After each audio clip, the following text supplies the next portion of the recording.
50 bar bar bar bar. Okay, ఇలా చూడండమ్మా. Units place ఏముందాయా? 8 ఏమొస్తుంది? అది 8 ఫ్రాక్షన్ లో ఉంది, 8 బౌండరీలో ఉంది.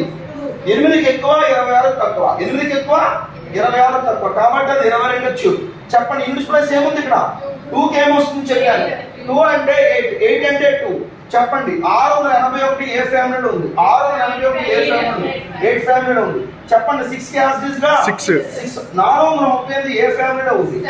రైట్. సో చూసుకోండి యూనిట్స్ ప్లేస్ ఏముంది ఇక్కడ? 8కి 2 వస్తుంది. 238 అంటే ఏ ఫ్యామిలీలో ఉంది? 238 అంటే 6 ఫ్యామిలీలో ఉంది. ఓకే, 2కి ఏమొస్తుందండి ఇక్కడ? Very good. 195 ఏ ఫ్యామిలీలో ఉంది? చెప్పండి 5 ఫ్యామిలీలో ఉంది. చెప్పండి యూనిట్స్ ప్లస్ 5 అంటే ఎస్ 343కి ఎక్కువ, 511కి తక్కువ. ఏ ఫ్యామిలీలో ఉంది? 7 ఫ్యామిలీలో ఉంది. 5కి 5. 91 ఏ ఫ్యామిలీలో ఉంది? 64 మొదలు చెప్పండి.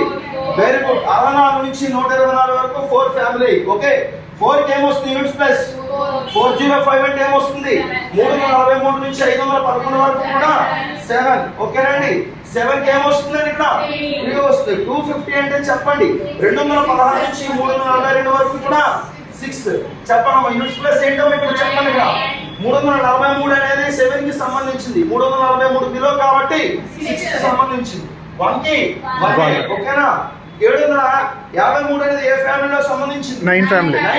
ఎందుకని 729 మొదలు 999 వరకు కూడా 9 ఫ్యామిలీ. చెప్పండి 3 సున్నాలన్నా 0. 3 సున్నాలు అంటే 216. దేని యొక్క క్యూబ్? 6 ఫ్యామిలీ. ఇది 60కి క్యూబ్ అండి.